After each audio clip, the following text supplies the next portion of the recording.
let's pull the motor out. Now, there are some things we're gonna have to do before just pulling the motor out. First, we're gonna start with probably the cross member for the trans. We're gonna do the engine mounts, as well as the wiring, and there will be some coolant hoses attached.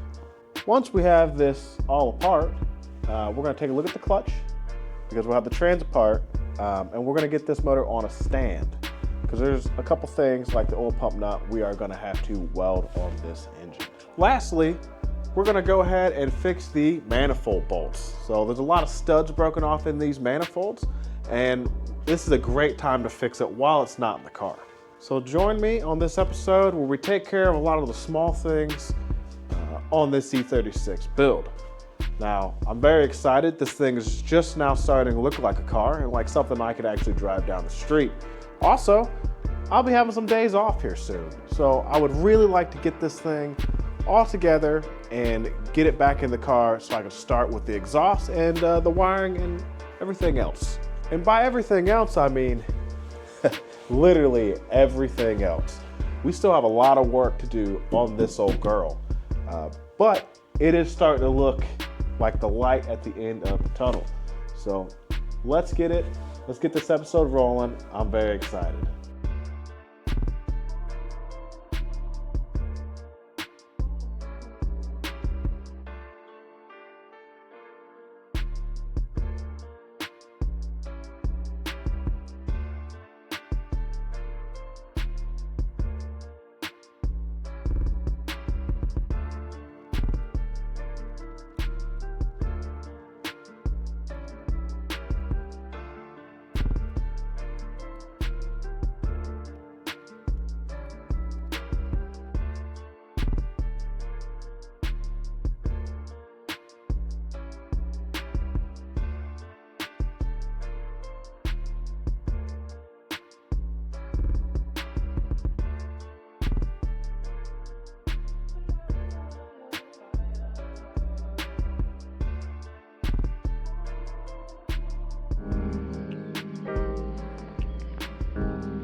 Okay, we got the motor and trans out. Let's show you what we got. So motor and trans is out. I might have damaged a couple things on the way out. This dipstick here, a little loose. I might have to get a new bushing for the bottom. I caught it on a harness on accident. Had a tube in there for coolant. Pulled on a little tight, that's my bad. Always make sure that you pay attention when you pull it out. I'm just in a hurry when I shouldn't be, to be honest with you. So next, we are going to pull this trans, check the clutch, probably order a clutch tonight, and then pull these manifolds off and get all the broken studs out so we can put our header, or a Y pipe up to it, because we're gonna end up building the exhaust for this, I believe. At least it's looking like we're gonna build the exhaust. Unless someone on Facebook Marketplace, someone has a exhaust for this for cheap, there's no way we're paying BMW prices for exhausts. You know, they want like $700 for a cat back, and I think we can build it for about 300 bucks. So let's go ahead and get the time lapse rolling. We'll get these bolts out of the trans, we'll pull the trans off, and we'll see what we're working with. So hopefully the clutch is good. It's probably not gonna be that great. If not, we'll just order it and we'll keep pushing. Let's get it.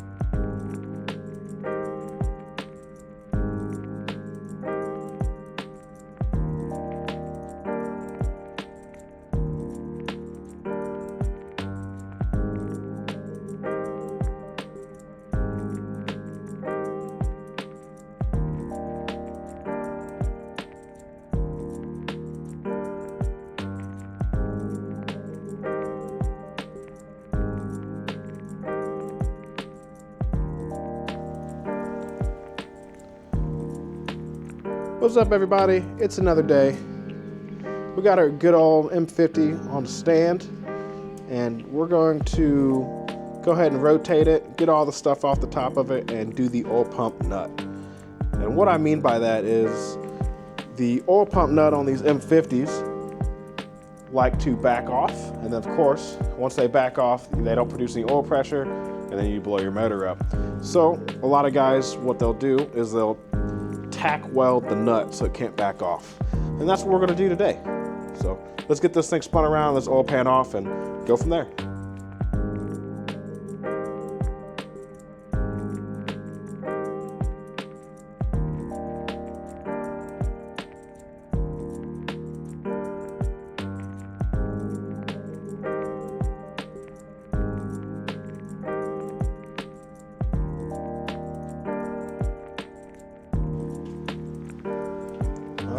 There's the culprit, this nut right here. So this nut right here is what comes loose. Luckily mine's still tight. This is only 18 foot-pounds here. And what we're gonna do is we're gonna go ahead and tack weld it on the top here, just to make sure it doesn't come off. So I'm gonna have to get in here, kind of block all this stuff off and around to make sure no slag or anything gets down in the engine. But I guess not bad. This is the only reason we pulled the motor out. But that's okay. We're taking care of it now, so there's not an issue later. And honestly, the engine doesn't look too bad. I spun it over a second ago just to make sure it's still spun over. This thing's been not running for many years. So, yeah, not too bad. Not bad for a higher mileage engine. So let's go ahead and get that welder out and get this welded up. This is what I've come up with. Just got some cardboard. Make sure everything, I'm welding here. Nothing falls down under. Behind the gear, should be good. So, it's only a tack. This cardboard, nothing should catch fire. Super easy. Let's tack it up.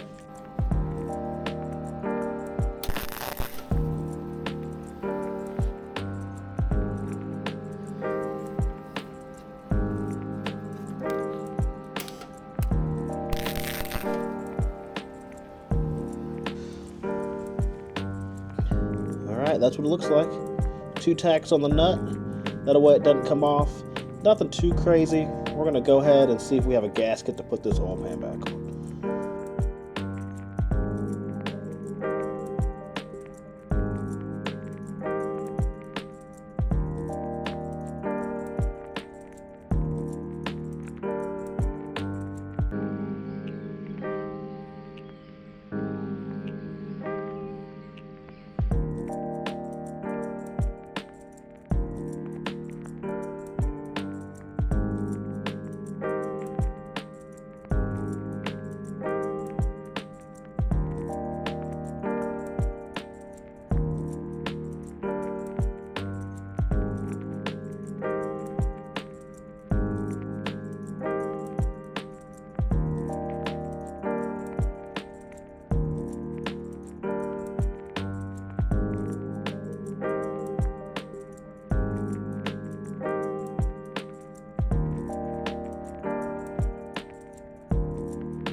Didn't fix the studs. So we ordered more parts.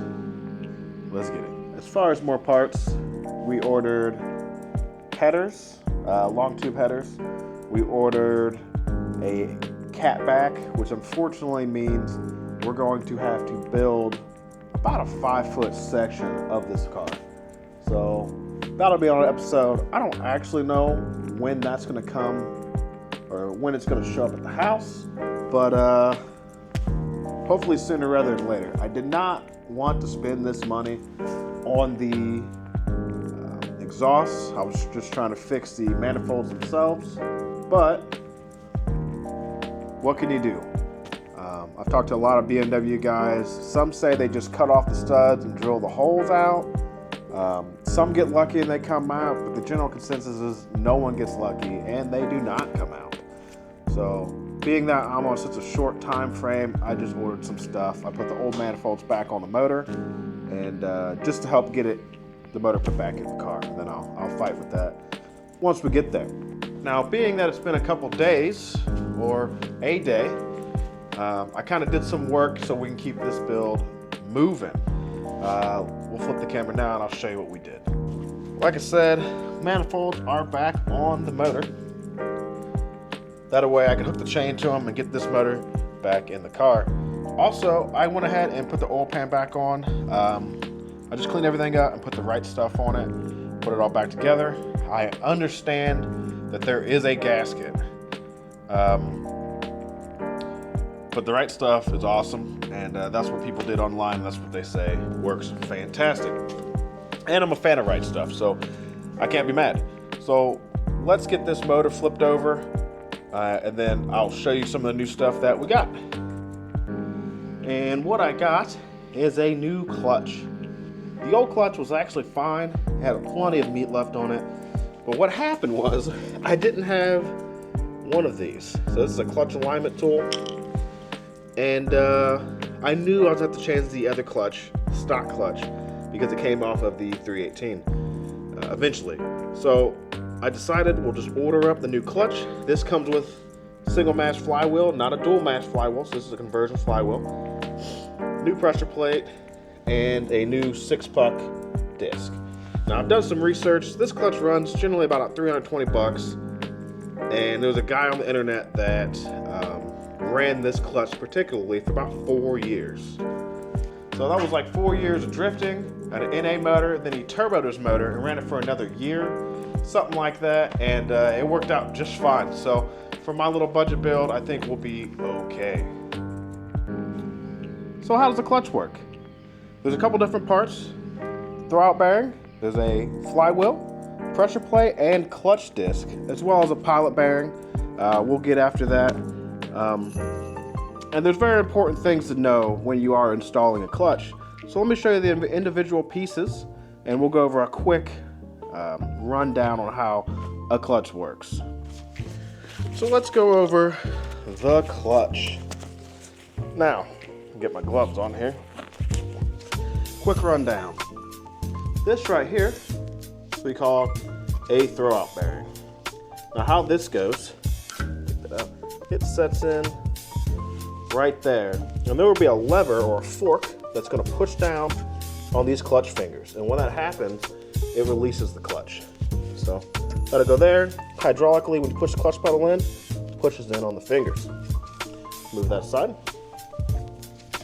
This here is the pressure plate. Try to center that up. And once again, pressure plate, it's got these little fingers, and when these fingers are pressed in, it releases the clutch disc. This is the clutch disc, and you notice it has splines on the inside, and those match up with this and the input shaft of the transmission. So it's constantly splined to the transmission and able to spin like so. And when it grabs up, it locks against this guy and it drives the car forward. This is, like I said, the clutch disc. This is a 6-puck clutch. This is not in standard vehicles that I know of. I'm sure there's something out there, but this is a aftermarket 6-puck sprung clutch. You can tell by the springs. Inside is a better look at the back. These springs here. What these springs do is when you let off the clutch, these take the shock load out. So if you ever felt a manual car lurch, kind of back and forth, that's actually these springs taking up that slack inside there. Very important. Lastly, this is a flywheel. These come in many different flavors, especially in the BMW world. This is a single mash flywheel. Factory, these had dual mash flywheels, and what that means is instead of the springs being in the clutch disc, they are actually in the flywheel. Now the flywheel bolts through these holes here to the back of the crank, and it's constantly spinning when your motor is running. So when you let the clutch out on a dual mash flywheel, all that give is taken up by the flywheel. But this is a conversion. So single mass, 6-puck clutch, New pressure plate here. New throw-out bearing. Now some of you guys that know what clutches are would be like, Evan, you've forgotten some things. Or in particular, one thing. And that's these right here. These, so there's a little bearing, these are pilot bearings. And some clutches, like Hondas, they are pressed into the flywheel. BMWs are not like that. These are actually pressed into the back of the crank. And it goes in the middle, like so. And that's actually what this input shaft here for the transmission goes into. So it sits inside here, and it keeps the input shaft from wobbling back and forth. So we're gonna take a peek at the one that's in the crank and just see if it's good. I may not change it. This car doesn't have very many miles on it. So let's go take a peek at that and go from there. All right, now this is the pilot bearing. We're gonna pretend this is the input shaft of the transmission, and it's gonna go just like that. Like I said, this supports the input shaft from being able to move back and forth, because when this moves, the clutch disc also moves. All right. Also, we'll look over here. This guy right here, pull it out slowly, is the throwout bearing. Now it goes here, and this right there is the fork I was talking about. And on the back of the trans, you will have this hole, and this is going to be pushed by a slave. Right. And then, one more thing. This here is the OE dual mass flywheel. This actually has that spring I was talking about inside it. And when you have a dual mass, you end up with a clutch disc like this. And you can tell there's no springs on this clutch disc. And that is because it is in the dual mass flywheel. So that's a super simple rundown on how a clutch works. We're gonna go ahead and get after this thing and get everything bolted up so we get this motor in, hopefully by tonight. So let's get this motor off the stand, get it on the ground, let's get this clutch put on in the trans, and go ahead and swing it back in the car. Remember, we are on a time crunch. Hopefully we can get this thing done very soon and it stops fighting me every step of the way.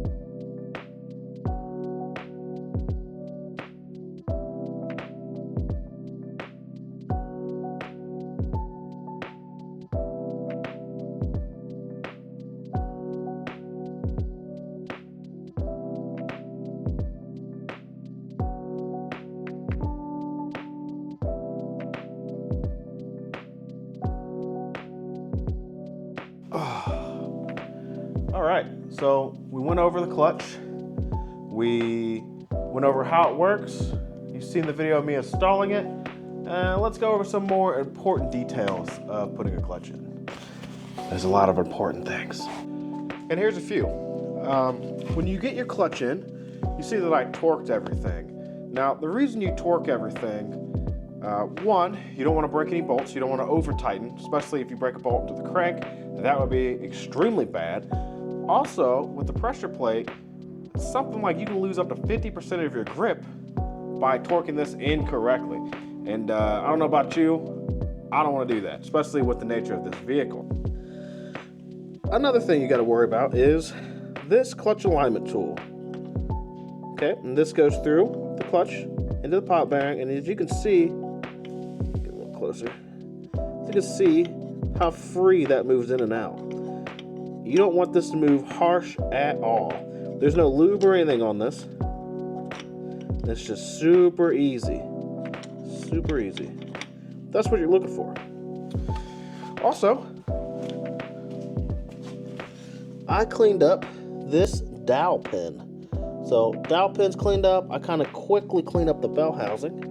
But these dowel pins are very important. So we're going to make sure we clean that dowel pin and the other dowel pin. As you've seen in the video, it took me a while to get the pressure plate on the engine. The reason that is you don't ever want to force any of this.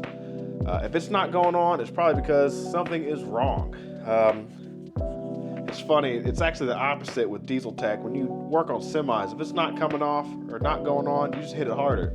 Automotive, not the same. So it took me a little bit to line up these dowels for the pressure plate. There ended up being a burr on the pressure plate, so I took the burr off and it slid right in there. So let's go ahead and try to get this transmission hooked up and put the bolts in.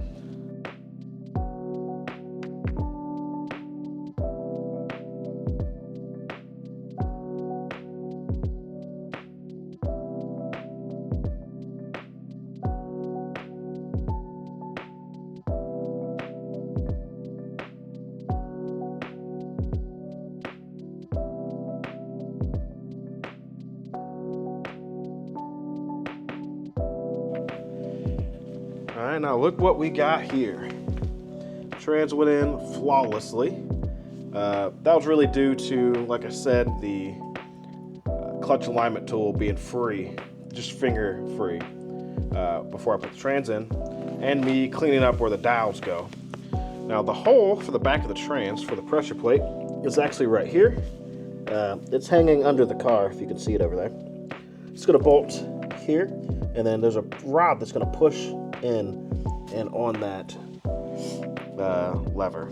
So I'm gonna clean up all this nonsense. There's a lot of nonsense in front of this car, and try to get this motor swung in. Might need to call my girl so she can help run it, but we'll see. Wish me luck.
I got my ass kicked.